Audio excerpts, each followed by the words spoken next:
Le phénomène du trafic d'enfants, 9 Burkinabés sauvés de justesse par les autorités ivoiriennes, des mineurs précédemment destinés au site d'orpaillage en Côte d'Ivoire, 8 d'entre eux ont regagné le bercail hier soir. L'espoir après la campagne agricole précédente jugée catastrophique, les prévisions cette année sont rassurantes. L'information nous vient du ministre de l'Agriculture, Jacob Ouedraogo, qui parle d'une production céréalière qui pourrait atteindre les 5 millions de tonnes, soit un excédent de plus de 4 000 tonnes. Voici pour le sommaire, bienvenue à tous. C'est un phénomène qui prend de l'ampleur. 9 enfants burkinabés sauvés de justesse par les autorités ivoiriennes et remis au Burkina Faso. 8 ont pu regagner Ouagadougou hier soir. Ils étaient destinés au site d'orpaillage en Côte d'Ivoire. Les trafiquants, eux, sont tous burkinabés. L'un d'eux a été jugé et condamné à 3 ans de prison par la justice ivoirienne. Luc Pabelgam. Ceci est un retour heureux de 8 enfants retirés de justesse à un travail pénible qui les attendait en Côte d'Ivoire. Ce retour marque également une victoire d'étape sur la traite transfrontalière des enfants. Les miraculés, puisqu'on peut les appeler ainsi, ont été accueillis par Laurence Marshall à l'immeuble Banguin ce 28 décembre. La Côte d'Ivoire nous a interpellés parce qu'ils avaient trouvé chez eux 9 enfants sur les sites miniers de Ma, à côté de la Sierra Leone, et ils avaient voulu les amener sur leur territoire pour s'en occuper. Nous avons demandé à ramener nos enfants chez nous parce que nous en avons besoin pour les aider à s'intégrer et à avoir une formation chez nous. Donc c'est dans ce cadre que nous avons, avec ma collègue de la Côte d'Ivoire, récupéré nos enfants à la frontière. Ils ont amené les enfants jusqu'à la frontière de Niangologo. Et de Niangologo, maintenant, les enfants sont maintenant avec nous. Les faits remontent au 28 novembre 2018 où 9 enfants de sexe masculin victimes de traite dont l'âge est compris entre 14 et 18 ans ont été interceptés à Aboisseau par la gendarmerie ivoirienne dans la zone sud-Komoué de la Côte d'Ivoire. Un enfant aurait fugué pendant son séjour dans un centre d'accueil dans ce pays. Ces enfants étaient destinés à l'exploitation par le travail sur les sites d'orpaillage à Man, dans la frontière ivoirienne avec le Libéria. Originaire du plateau central et du centre-est, il serait arrivé en Côte d'Ivoire par le concours de 3 intermédiaires, dont un aurait été interpellé, jugé et condamné par la justice ivoirienne. On n'est pas venu avec l'argent. L'argent est passé où? L'argent, c'est tout fini. Tu as utilisé pour faire quoi? Bon, quand nous travaillons là, ils nous disent que de nous payer avant de partir. Nous, on a pris notre argent, tout l'argent, nous les a donnés. Parce que tant que nous n'avons pas un signalement de disparition ou bien de fugue, nous ne pouvons pas enclencher la procédure de recherche. Donc il est important que les parents sachent que quand un enfant, au-delà de 3 jours, il est impératif qu'ils saisissent les services sociaux du ministère, s'ils ne peuvent pas, ou le service de la police. La police aussi va nous appeler pour qu'ensemble nous retrouvons l'enfant. Grâce à une bonne collaboration, la partie ivoirienne a remis les 8 enfants au Burkina Faso le 27 décembre. Le gain rapide d'argent est l'une des motivations principales qui a conduit les enfants dans le circuit de la traite. Le ministère de la Femme, de la Solidarité nationale et de la Famille compte redoubler de vigilance dans la lutte contre ce phénomène qui a la peau dure. Quant aux enfants, leurs parents ont été invités à prendre des dispositions pour les retrouver dès leur arrivée à Ouagadougou. Une promesse en passe d'être une réalité. Le siège de la CONAREF, la Commission nationale pour les réfugiés, aura un nouveau siège dans 9 mois. Le ministre Alpha Bari a procédé à la pose de la première pierre du bâtiment R+1 qui devrait remplacer des locaux plutôt dépassés. Alfred Chouy. Le bâtiment existant qui est... Alpha Bari, attentif à la description du plan du nouveau bâtiment devant abriter le personnel de la CONAREF, la Commission nationale pour les réfugiés. Dans 9 mois au plus tard, ce bâtiment qui fait office de lieu de service devrait faire place à un bâtiment R+1. Nous devons dire que ce bureau, en fait, cette conception comprend un bureau au rez-de-chaussée pour l'accueil des réfugiés, qui est un grand bureau, et 6 autres bureaux à l'étage. C'est un bâtiment R+1, ce qui donne en tout 7 bureaux pour la nouvelle construction. Il y avait l'ancien qui sera sauvegardé et réhabilité par la suite, et l'ancien comporte près de 8 bureaux, donc ce qui nous donnera en tout 16 bureaux. Mais pour la nouvelle construction, ça c'est 7 bureaux, dont un au rez-de-chaussée et 6 à l'étage. Nous avons également une salle de réunion de près de 50 personnes. Et nous avons donc des toilettes, nous avons un hall, et à l'étage également nous avons une terrasse et puis des balcons. L'histoire remonte à 2017, à l'issue d'une visite du chef de la diplomatie burkinabé. Engagement avait été pris de doter la CONAREF d'un bâtiment digne de ce nom. En procédant à la pose de la première pierre du bâtiment ce 28 décembre, Alpha Barry se félicite de l'engagement des uns et des autres pour voir aboutir ce projet. Je voudrais aujourd'hui féliciter tous mes collaborateurs, et surtout ceux du secrétariat permanent de la CONAREF, qui ont, à partir de cette décision, pris leur bateau de pèlerin et recherché eux-mêmes des financements au-delà de ce que nous on prévoyait. Et ils se sont adressés au ACR, et je voudrais remercier infiniment le ACR qui a bien voulu accepter et nous accompagner pour donc la rénovation et même la construction, puisqu'il s'agit d'un nouveau bâtiment, la construction d'un bâtiment pour donc abriter les locaux du secrétariat permanent de la CONAREF. Sentiment partagé chez la représentante du HCR au Burkina Faso. Oui, parce que ça fait depuis 2017 qu'on essaye de réaliser ce bâtiment. Il a eu quelques difficultés par rapport au papier, l'obtention des papiers pour pouvoir le construire. Mais on est très très contents de savoir que le ministère des Affaires étrangères, le ministère des Finances nous a vraiment aidés pour avoir à temps les papiers et pour qu'on puisse aujourd'hui, avant la fin de l'année, pouvoir réaliser, commencer les travaux. La réalisation du joyau va coûter au HCR 80 millions de francs CFA, un cadre propice au traitement des dossiers des quelques 25 000 réfugiés recensés au Burkina Faso.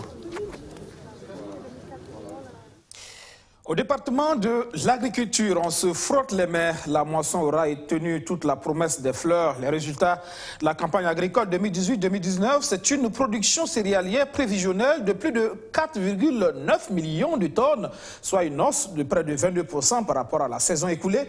Un excédent céréalier qui réjouit le gouvernement. Abdoulaziz Saré, Walia Caroline Yoda. Après la campagne agricole calamiteuse 2017-2018, qui s'était soldée par un déficit céréalier de plus de 477 000 tonnes, Dame Nature a été clémente cette année avec le Burkina Faso.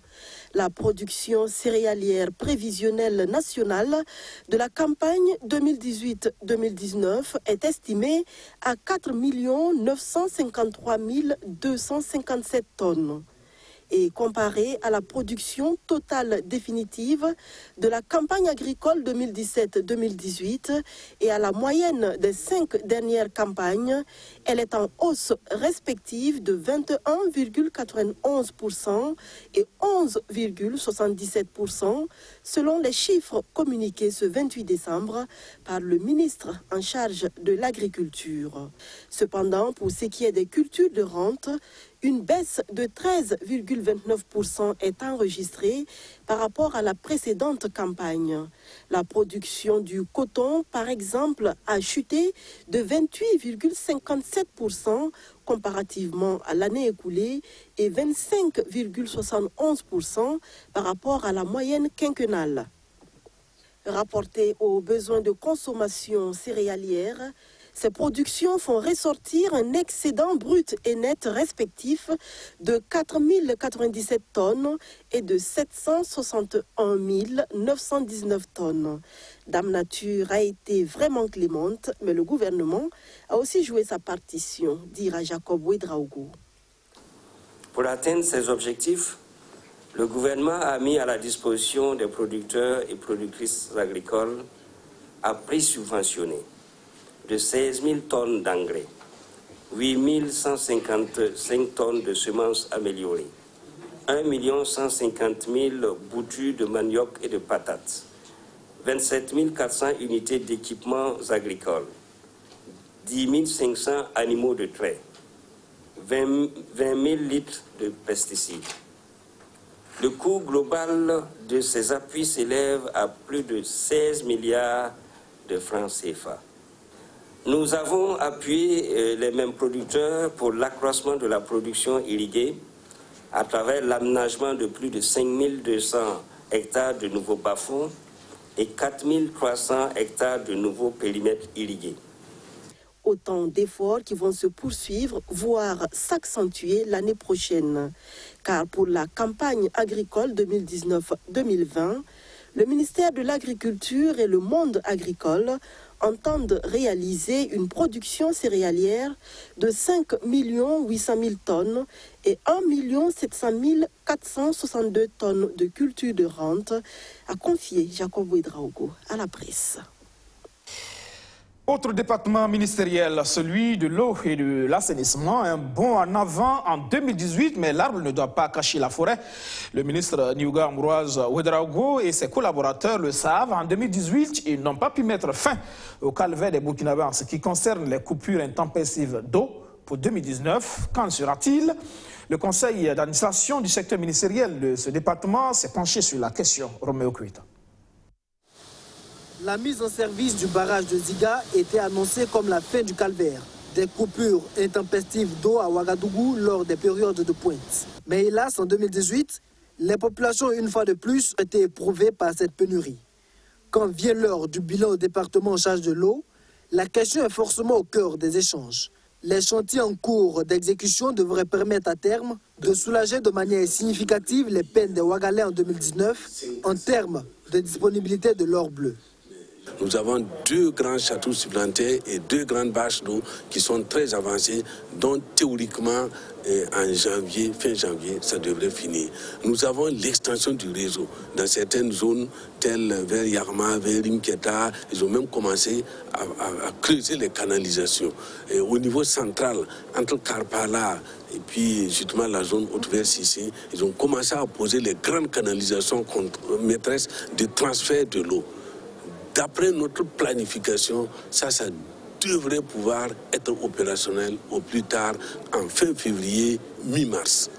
Au niveau du ministère en charge de l'eau, les ambitions sont grandes, dira son premier responsable, mais le véritable souci réside dans le financement des projets. On a des difficultés de financement. On ne peut pas trouver si aujourd'hui nous sommes à peu près à un besoin de financement de près de 2,5 milliards de francs CFA pour pouvoir venir à bout de cette période chaude. Mais l'espoir est permis. Un espoir qui se fonde sur les réalisations de l'année 2018 du ministère en termes d'aménagement hydraulique, d'eau potable, de gestion intégrée des ressources en eau, de forage neuf et de forage réhabilité. Au 30 septembre 2018, le taux de réalisation des activités du département de Ambroise Niouga était de 37,77%. Un bilan qui devrait s'améliorer avec les réalisations du mois de novembre et de décembre. Le bilan définitif, lui, est attendu pour janvier 2019. Au cours de ce CACEM, il sera donc question de faire le point des activités au 3e trimestre de l'année 2018 et de faire des projections pour 2019.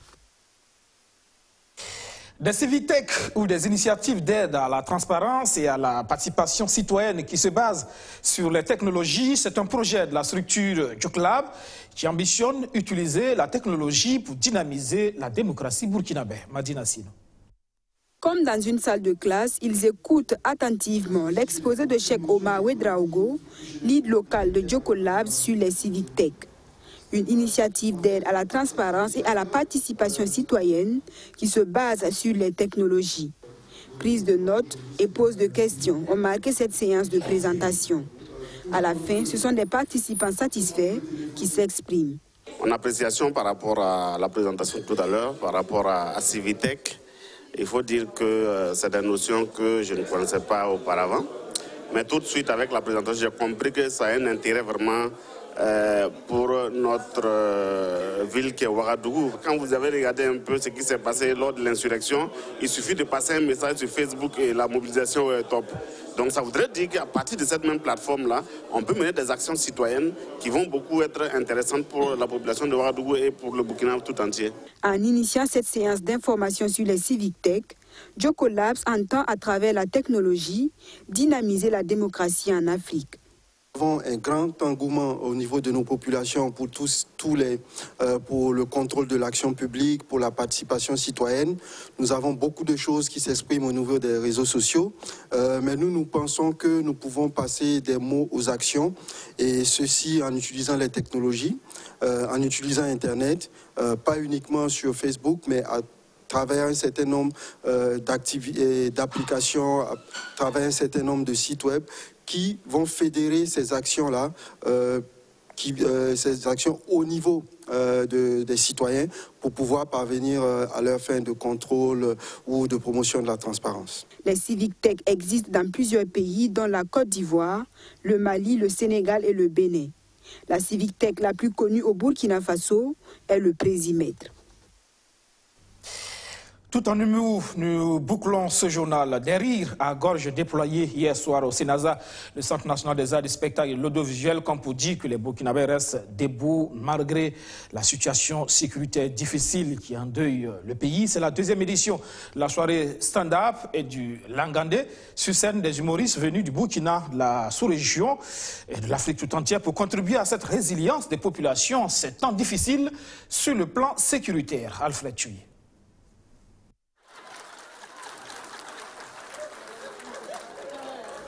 Un soir de fou rire par ces temps qui courent au Burkina Faso, un moment de résilience avérée du peuple burkinabé face au terrorisme. L'annonce de la mort le 27 décembre de 10 gendarmes à Touéni n'aura pas raison de la joie de vivre de tout un peuple.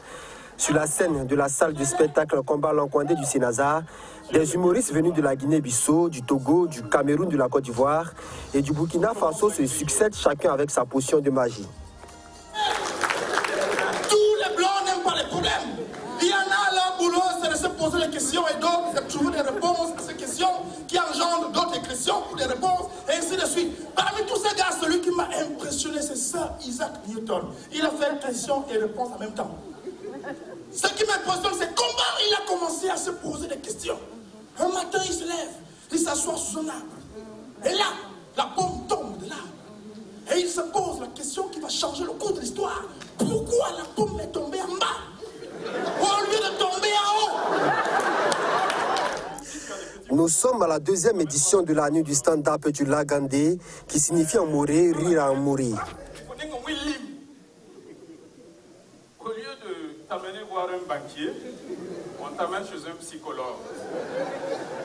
Ben, je pense que je suis vraiment satisfait, parce que c'est un pari gagné et nous avons cité plein d'artistes de plusieurs pays qui ont répondu au rendez-vous, le public aussi a répondu et les spectacles sont bien. Vous voyez, jusqu'à l'heure, le spectacle n'est pas encore fini, les gens sont restés, ils suivent et c'est un pas de géant. Plus d'une heure et demie de spectacle, des prestations aussi croustillantes les unes que les autres, de quoi ravir le cœur des spectateurs. Il fait chion en bas, il ne faut pas insister. Elle a déjà eu pour elle, c'est ce que ça veut dire. Oui.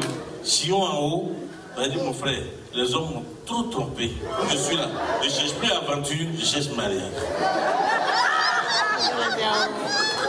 D'accord, comment ça? Les coiffures. En tout cas.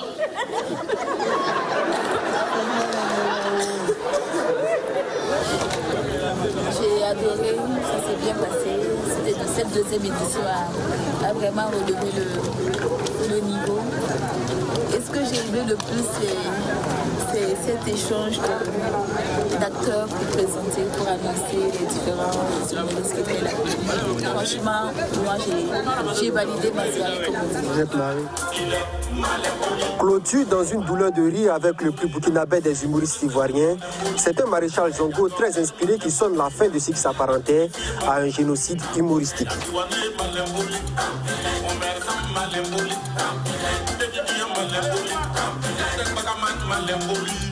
Voilà, de quoi garder le sourire malgré les difficultés. Fin de ce journal, merci de l'avoir suivi. bonsoir et à demain, 19h30 pour le 7 Info.